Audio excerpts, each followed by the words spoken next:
So, let me keep my energy down here, not get too fired up. Today's class is on forgiveness, freedom, and philosophy. This is something that you find in a few traditions. You find it in Buddhism, you find it in the Hare Krishna tradition, the Vaishnava tradition. I'm sure you find it elsewhere also. And this is the freedom that comes from forgiveness in our lives. And the philosophy that underlies our ability to forgive anyone and everyone, including ourselves. Probably the hardest person to forgive is ourselves, generally. Sometimes in our internal dialogue, the stuff we say to ourselves, we would never say to somebody else. It's too harsh. But we hold ourselves sometimes to a pretty high standard. Has anybody ever experienced forgiving someone and feeling some freedom come from that? It does happen. Alright, so anybody know where the English statement, "The truth shall set you free"? Anybody ever heard that before? Sometimes you see it in movies. I got caught up with a little drama at the Top Guest House, so I didn't get a chance to look that up. I was going to try and find out who that came from. The first person that I'm aware is a person named Proust, and he was one of what's called the pragmatists. And their whole theme was, whatever works, that's the truth. And the truth is, whatever works. And you can go either way. If you find something that really works in your life, it most likely is true. This is their idea. This is not necessarily my idea or anybody else's idea, but it's definitely interesting and worth thinking about. So we can understand, somehow or other, when we forgive, that's a positive. And when we don't forgive, unless we're into some hardcore revenge, generally the not forgiving doesn't hurt the other person. It tends to hurt us. You follow? Just quickly on the truth part, I used to be, when I was younger, like a compulsive liar. I used to lie all the time. And then I was lying to keep my lies right. So I haven't done it in a long time, but I used to just have an addiction to lying. I don't know why. But the truth, now that I've just told the truth, it's so... the truth, yeah. Cool, thank you, Lee. So, I think if we put in our minds something that we haven't forgiven before, or someone that we haven't forgiven before, or perhaps even haven't forgiven now. I was in Mayapur about 10 years ago in India, and there was a speaker there who was coming through. He was a Swami, and he was one of my favorite speakers in the world. And I remember walking up to the seminar board to see what seminars were on that day, and it said he was giving a seminar, so I automatically wanted to go, just to see him and hear him. I hadn't seen him for years. And then the title of the seminar was Forgiveness. And I thought, oh man, well, I've already worked out all my forgiveness, but I suppose I'll go anyway, just to see him. But it turns out that when I went to that class, I found out, man, I had heaps of old stuff in here. Heaps and heaps, and I'm sure I still do. One of the things I found that is difficult when we're hitting that forgiveness platform and then we hit some kind of resistance, we think, it would be good for me to forgive this person, that person. And then we're hitting something. We're hitting something there. Some resistance is there. Something that's stopping us just immediately forgiving easily. And if we analyze that, I think we will find that often it is injustice. It's not the times that, me and Rohan, I punch him and then he punches me back, and I think, well... I duck your first punch. And then punch me back. For those, I may think, well, I kind of deserved it. I tried to punch him. It's not so hard to forgive. I did something, he did something. That's not so bad. But when I did nothing, or when I was really kind, and then he punches me in the face, that can be tougher. And that's a preemptive punch. That's a somewhat comical version, But I think if we explore ourselves a little bit, we may find that maybe a parent or a teacher or an ex-lover or something like that, someone in our lives, we got that thing. We were so good to them. We were so kind to them. And then what did we get? We got betrayed or we got hurt, something like that. Sometimes you see in the movies, he slept with my best friend or something like that, you know. She's your best friend and then some boy comes and she's off, you know. What the hell? Something like that. You see it all the time. Man, I'll tell you, you want to hear a terrible one from South America? This is a bad one. Yes. You want to hear it? Okay.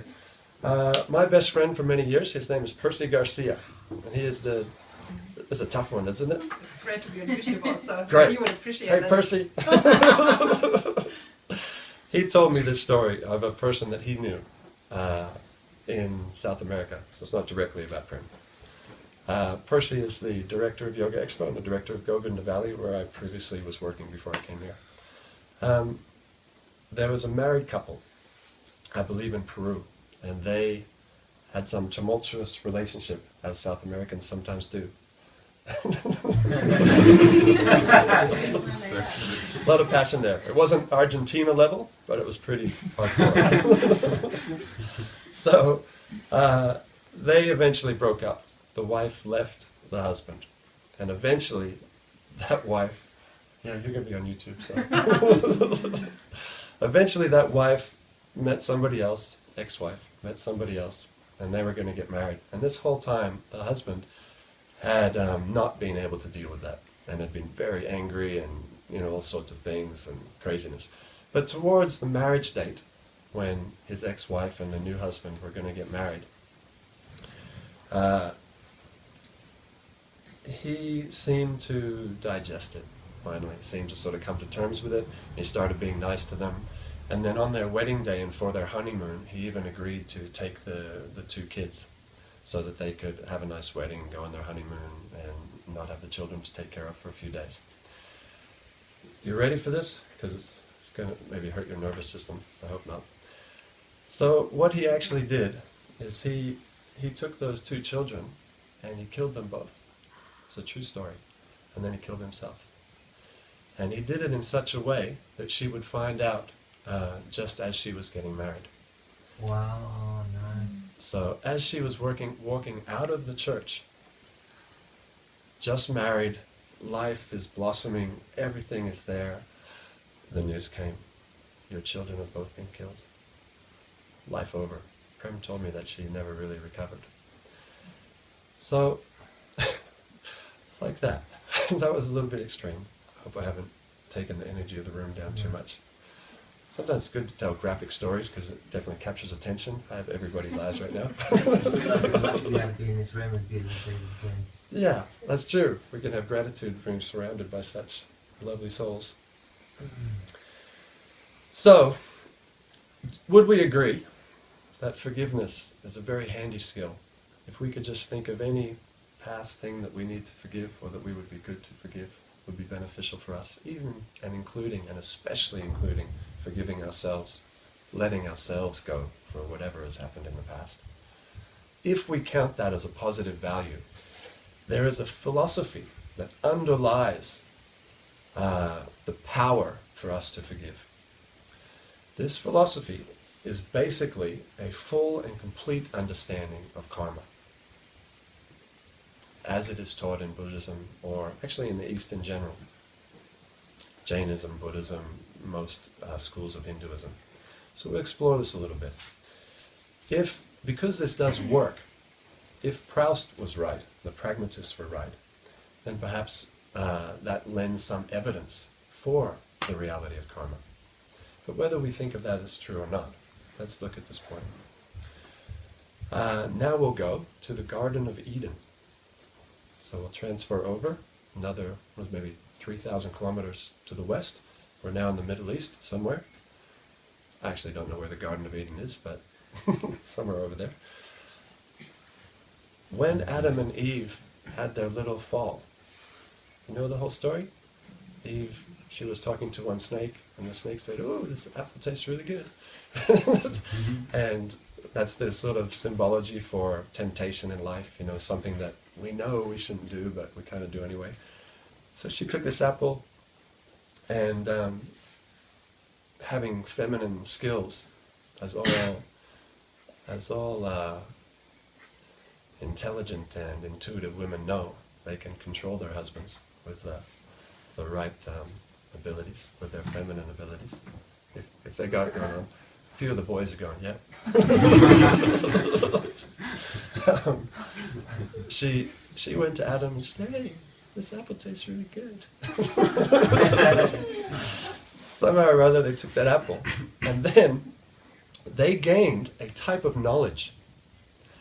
Now this is their fall, so it's very interesting that upon gaining a type of knowledge, they fell. Because usually we think of knowledge or wisdom as very positive things. The more knowledge, the better. The more wisdom, the better. Isn't it? But they gained knowledge of the tree of good and evil. And by understanding that, or perceiving in that way, they fell. And the divine was removed from their lives. Not in a total sense, but in a way that they were perceiving the universe around them. They could no longer perceive the presence of divine in their lives. And they fell down. So this understanding is, when we see the things that happen to us as good or bad, and we get into this dualistic frame of mind, this is good, that is bad. He is good, he is bad. She is good, she is bad. When she did that, that was good. When she did this, that was bad. When we get in that frame of mind, we enter into duality. What is the trouble with duality? Half of it is not good. It's like you buy a coin, or you buy, okay, this is way before anybody else's time here. You used to buy, when records first came out, you know, vinyl, they used to be bigger, and they used to, you could buy one. They didn't used to have albums. Whoa, this is going back a long time. You buy a single, and you have to buy the flip side. You can't buy one side and the other side. So when you buy material happiness, you automatically buy material distress. When you get into the perceiving, the perception of, when your reality becomes, this is good, this is bad, you get both. Now you may be able to manipulate this universe and your karma in such a way as to try to angle on the good side. But in general, if you open the time frame up long enough, you're going to get what the Buddhists call samsara. You're going to get a wheel. You're going to go up and down and up and down. Here is the idea. This universe and the things that happen to us are not good and bad. They are all good. Now how is that? Somebody's starving, somebody's killed, somebody's hurt, somebody's suffering. It's very, whoa, that can't be right. This is the idea, that whatever happens to us, it looks like Rohan punched me in the face. Rohan has never punched me in the face, just to be clear, but we're giving a story. It looks like Rohan caused me suffering. So you wouldn't see it coming. or my father, or my ex-lover, or my mom, or my boss, or whatever. You know, the people who cause us. It's not, it looks like it's them. It looks like it's my dad. Man, he mistreated me. He hurt me. It looks like that. It looks like Rohan punched me in the face. It is not that. That is a level of reality. That is not the deeper level of reality. That is a superficial level of reality, according to the Eastern spiritual traditions. The idea is that life is a reciprocation between us and the divine, and everything that is happening to us, the people that come into our lives, the books that come into our lives, the things we hear, the things we see, everything that goes on, the parents that we were born to, all of that stuff, the children that we will have later, all of that, everything is a reciprocation from where we are at now to give us what we need to make steps up on the path back home. No, I'm just saying how good that felt to hear that. Cool. Thank you, sir. I wanted to keep my train going. Forgive me. This, if we can swallow it, if it resonates with us, if we get a feeling that this may be true, if we can harmonize with that idea, nothing is bad. The things that feel bad are just pulling us up in one way, and the things that feel good are pulling us up in another way. There's all a reciprocation. The analogy or the history that I gave a couple of classes ago was in the Vedas, in this Hare Krishna thing, this Hindu thing, Vaishnava thing, which we follow. They give all sorts of things that can take our consciousness up, that can help us evolve. All sorts of things. Tantras and mantras and all sorts of meditations and yoga and this and that. So many things take us up, so many lifestyle changes take us up, and so many things take us down. Telling the truth takes us up, telling lies takes us down. Eating ahimsa sorts of foods, foods that cause non-violence or that do not create violence, take us up. Foods that create violence take us down. So many things. So when I was first reading these books, I was sitting in my bedroom. I remember I was reading and I had a bong in my left hand. My guitar was there. I was sitting on my double bed in Lidcombe. This is 1994. And I was reading this and I thought, you know what, I'll try this. I'll try it like an experiment. And as far as I could glean, as far as I could understand, the thing that took us most down was hurting other sentient creatures, human beings and animals, or birds or reptiles like that. Hurting others takes us down the most. Violence, pain, suffering. When we cause that to others, it will take us down spiritually. This was my understanding at that time. And as far as this tradition goes, the most uplifting thing was chanting mantra. And of all the mantras, there's the Maha Mantra, this Hare Krishna mantra. There's hundreds of thousands of mantras, but this mantra is a little bit special. So I thought, all right, I'll make an experiment. I'll get up at 2 every morning. At that time I was getting up at 2 in the afternoon. I was a musician and living that kind of life. I tend to always do things in extremes. So I started getting up at 2 and I started chanting maybe 30 or 40 rounds a day, just a few hours, and I just gave up meat. That was all I did. And I experienced 2 very dramatic changes over that time. Very quickly and very profoundly, very easy to perceive. I didn't have to be sensitive, I didn't have to be anything. I was quite immature, quite young, quite insensitive, not particularly bright. It's just a normal, guy. But this was something which I considered very strong evidence for me. One, basically I had had 20 years of violence in my life, basically. I was always in fights, always in sport injuries. This thing has been broken, I don't know how many times, but a lot of times. Car crashes, a lot of motorbike crashes, anyway, lots of things. All the time, every week or 2, some bad injury. Always, always, always. As soon as I gave up eating meat, it never happened to me again. In fact, 2 or 3 weeks later, I distinctly started getting a little nervous, thinking, well, it's been a long time, and like, a big one must be coming. That's what I was thinking. And it never came. And I've had a couple of injuries since then. I've gotten sick a couple of times. But basically, it was a very dramatic shift. The universe was simply knocking me on the head, and then brought some books, brought some people into my life. I captured the idea. We are not sectarian. We are not saying like Hare Krishna is the only way. Definitely not. But that was my path. It is my path. So I started doing that, and that was pulling me up. And I gave up eating meat, which I guess analogously might be something like taking up an anchor, something that's pulling you down. So I lifted that and started moving up, and it was very dramatic, very dramatic.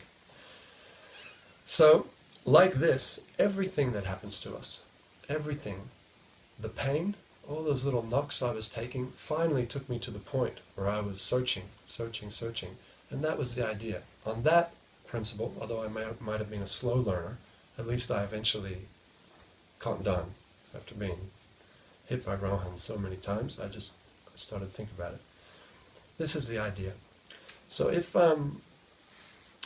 we perceive in that way, if we go back, let's say to our childhood, and we have something there, one of our parents, something like that, did something to us, or acted perhaps in such a way for a long time, it was their standard behavior to treat us in a particular way which hurt us. When we perceive that as unjust, that's not a word, unjust, is it a word? Whatever it is, not just. When we perceive it like that, we can't let it go because it was unfair. And you've got to come and apologize to me. Otherwise, I'm not letting it go. I'm holding on to it because you hurt me and it was unfair. And it's tough to give that up. But when we appreciate that, well, have I never hurt anybody else? Is it really not possible that this is my karma? Have I really not hurt anybody else? Really? Have I really never told a lie? Have I really never stolen something? Have I really, never acted selfishly? Actually, we have. Or I have. Maeve. So I'm just wondering, like, what makes things equal? Like, what a parent would do to a child compared to what they did in, past life, or, telling lies is equal to something worse. I think the idea of karma, at least conceptually, like as a principle, is equality. Mm-hmm. Not even equality would just be justice, but it's equality with mercy. Actually, in Buddhism, maybe not, but in the Vaishnava school, it's like this is the idea. You don't have to believe these ideas. I present like I presented Proust from the Pragmatists, or sometimes what did I do last week? Aristotle. I'm presenting ideas from great thinkers and great traditions, and you take them or leave them. I think it's really important. No blind faith, no blind doubt. Open-minded, cool-headed, rational thinking, as best as possible. Thinking here and thinking here also. So, to answer your question, at least from the Buddhist perspective, it's a mechanical system. Exactly the amount of suffering you cause, you get. Very mechanical. From the Vaishnava perspective, that's blended with mercy. So maybe, let's say we kill animals. Let's say, I was brought up like that. That was on the dinner plate every night. And I didn't appreciate it. So if you add up all the times that I did that, because I didn't give up eating meat till I was about 20, maybe 21, that would be a lot of animals. And I involved myself, even if you say when I was 5, I really had no, I was just going along with what my parents did. But when I was 16, 18, 20, I definitely had free will. I definitely had a brain that semi-worked. And some karma was there. If you add up all those creatures every day, that's a huge amount of suffering. The idea from the Vaishnava school is that as soon as you learn, no problem. Like a good mother. One child hurts another child, you maybe talk to the child. The child hurts the other child again. Hey, the child does it again and again and again. Maybe you up the way that you're communicating to them. You need them to understand that, but you want to do the minimum disciplinary action possible to still get them to understand. So you may try lots of different things. That's good parenting. But even if that child has caused a huge amount of suffering, as soon as the first child gets it, yes, Mom, I get it, I won't do that anymore, and you see by their behavior that they don't, no problem, karma over. This is the idea. Like having a beautiful, sweet mother behind the veil here. There's lots of traditions that have that. Like Madonna, like Mother Mary. Mother Mary, come to me. Say. Like that. The female energy sort of represents mercy, embodies kindness. At least in the 50s, when you watch those TV shows, the dad is like, wait till your father gets home. And the mum is all, oh, no, he didn't mean it, or whatever. You get that kind of ultra feminine, masculine thing. And we all have a blend of those. But that's the idea. And if it, I don't know, if it feels right to you. Jasmine. No, I love the idea of not having like good or bad, but whenever I got problems with if you think of like child abuse, that's for me so evil, and I can't believe that there's no other way how to teach a being. So, I'll just present how they would present, and then you can decide. The idea is that in the West they struggle with this. This is called the problem of evil, because they do not have reincarnation in the West. So a child that's 5 years old has no previous history, has no karma, we could say. Or as I think Jesus said, as you sow, so shall you reap. As you plant, those plants will harvest. Anyway, garden analogy. A child dies, is murdered, gets suffering, gets born into some harsh situation, North Korea, Africa, Afghanistan, somewhere vicious, or gets, abuse. How can they deserve it? How can a bad thing happen to a good person, or an innocent person, if there's justice? Like they'll say, if there's a triple O God, omnipresent, everywhere, omnibenevolent, all good, good-hearted to everyone, and what's the other one? Omnipotent, all-powerful. So I have the knowledge that you're suffering, I have the power to stop your suffering, I have the good desire to stop your suffering, and I don't stop your suffering. Not really possible as a logical platform. In the East, this has never been a problem because they have reincarnation.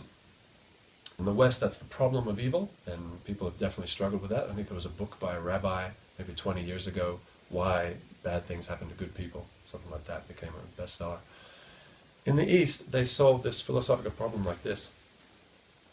That little child, who looks like a little child, had a huge history of who knows how many lifetimes. Let's look at the abuser. Say that person who ever abused that child. I think you already understand this in your, but we'll roll through just for fun. The abuser was abusing that child, and perhaps abused many children, and then goes through life or whatever, and then does not change their psychology.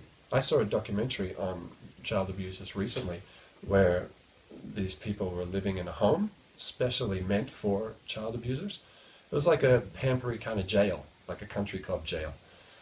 They could never get out. They were protected from doing harm. But when you talk to them, their psychology had not changed. They still wanted to. They still wanted to have sex with children.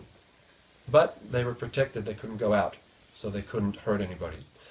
But while that psychology is still there, what will happen by karma in the next life? They'll be the victim. They will be the victim. They'll get. Oh, yeah. So they caused all that suffering, and they have not changed their psychology. This is not a repentant person who gets it, and I'll tell you another story, a little bit graphic, about a person who did want to retreat from that path.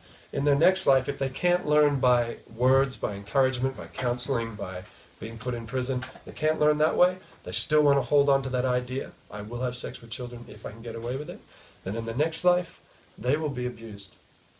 They get a harsher lesson until they free themselves from that whole thing. This is the idea.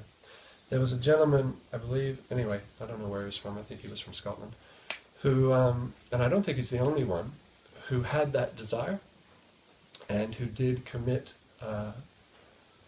that offense. He abused one child. And he was so torn in his heart and in his mind. He had that strong impulse to interact that way, and yet didn't want to hurt anybody. And eventually he did do it. And he got put in jail. He pleaded guilty. And you know what he did? He voluntarily, chemically castrated himself. So he would never hurt anyone again, even after he got out of jail.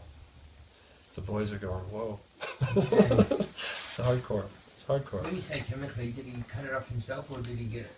No, there's some, as far as I can understand from the show, there's some medicine or whatever you can take, and it Stops it functioning. yeah, it does something. So you can see the man who wants to redeem himself. He wants to go up. He's stuck with this lower impulse. This is what we all face, isn't it? It may not be that severe, but we have some, like some whatever, something pulling us down and something pulling us up, and we're in that enigmatic, primordial, archetypical battle to try and go home, to try to go up, to try to free ourselves once they can. And he, I don't know, in many ways that's a courageous thing, I thought. Yes, sir. Were you raising your hand, or you just no? You weren't. No, yeah. like in the Catholic religion, like you can always be forgiven. Doesn't matter how bad you are, what you've done. Like in the last minute of your life, you can always be forgiven by God. Just like the thief that was crucified with Jesus. See? Like in the end, he went to paradise. Right? I wonder how forgiveness in between like human being and the divine works in the Krishna philosophy. Because if you think about karma, you're always going to be like, in the next life, you're going to pay, well, not pay for your sins, but it's going to be this reciprocation stuff. Yeah. So how is like forgiveness in between the human being and the divine? Like See. for me, As soon as, like with this one with Maeve and with Jasmine, as soon as we actually change our intention, we actually change our psychology. In other words, somebody may go to the confessional, right? That's what it's called. And they may, hey, Father, please forgive me, I have sinned, I haven't been here for a week. I have committed 3 murders in the last week. Okay, say 100 Hail Marys. Hail Mary, Mother of Grace. And then the idea is there. The idea is there, but the issue is, has the person really changed? but like even in confessionary, there's like it's just not you forgive about you have to be like really mean it. Yeah. When you say, if you say it just to say it to the priest, like they believe there's nothing gonna change. Like you have really mean it, so you would be regretted of doing this stuff, Yeah. and you wouldn't try to do it again. So exactly the same idea Just like in karma. Maybe not in Buddhism, but certainly in the Vaishnava tradition and the Hare Krishna tradition and other Hindu schools. When that actual change of heart occurs, and you're humble, you're saying, I'm sorry. The thing about Buddhism that is said, like the same amount of suffering that you caused, you're gonna receive it. Right? There's no forgiveness. That's hardcore, man. Yeah, this is eye by So- eye, teeth by teeth. See. You're gonna kill you. The truth is, Buddhism is also very broad. Got an excuse. Of course, thank you, sir. The trick with Buddhism actually is there's huge amounts of different schools, and they're very different. That's the reality. There's some schools that have no personal divinity, and for those, it's just literally a mechanical system. It's like going to the bank. You put money in, you take money out. It's just mechanical. There is other Buddhist schools that have that kind of mercy, like the Tibetan school or the Mahayana Buddhist school, Bodhisattvas and such. Anyway. I don't feel like there should be a laughing matter just then, because the process that you were describing with the confession and the Hail Marys and stuff is the exact same process as I think it's Hare Krishnas go through. I think it's the real They say process. Hare Krishna instead of Hare Mary. Yeah, I think it is the real process when the actual change of heart occurs. I was just Which saying, is the whole reason for the Hail Marys, right? yeah, and this is the key element. We actually need what in Sanskrit is called sadhana, or maybe in the Catholic tradition it's called penitence or something. I don't know. We need actual practical means to clean the heart. That's what we really need. If someone has a desire in the heart for something bad, something evil, something that causes suffering to another person, and they do not remove that, no matter how many times they do anything else, we're stuck. We're stuck doing it again and again and again. And we kind of feel bad, and then we do it again, and we feel bad, and we do it again. That's not good for us. It's not good for anybody. We need a liberation solution, actually. In the Vedas, this is there's so many processes. This main one, Hare Krishna, they analyze it in 8 steps. The very first step is Chaito Darpana Marjanam, cleaning the heart, so you can get free from all of that. And I think the Catholic idea of chanting those mantras is similar. Buddhism, Om Mani Padme Hum, Om Mani Padme, going on pilgrimage, in old India they would do austerities, like they'd only eat with their left hand for 20 years, so they stand on one leg in the sun, or they put all fires around them, and they meditate, they're called Panch Agni, 5 fires, Panch Agni, 4 fires around you. You know how hot India is? India is smoking hot, and they go out in the middle of the sun, that's the 5th fire, 1 fire, 2, 3, 4, 5. They sit between bonfires and the sun, and they meditate all day, like that, hardcore. And then in the winter, they switch it up, and they go and meditate in a river, usually up in the Himalayas, so it's icy, up to their neck all day, sometimes all through the night. Man, anyway, I don't recommend those things. But different people, different spiritual practitioners, This is what we're trying for, to purify the heart, to liberate us, to free us. And I think that was the original idea of the confessional. Yeah.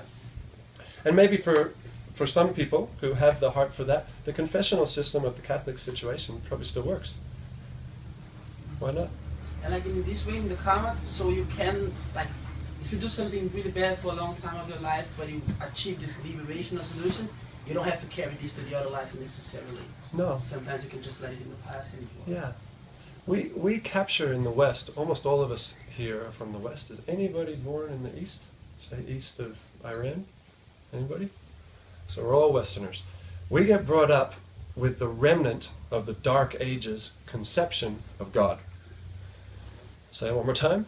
In the West, we get raised, TV, books, our parents, teachers, priests, churches, everything. We get raised with the remnant, the leftovers, of the Dark Ages conception of God. A jealous God, a violent God, a God who will throw you in hell forever. And this creates, very naturally, a kind of, whoa, idea. Very naturally. That is not the situation.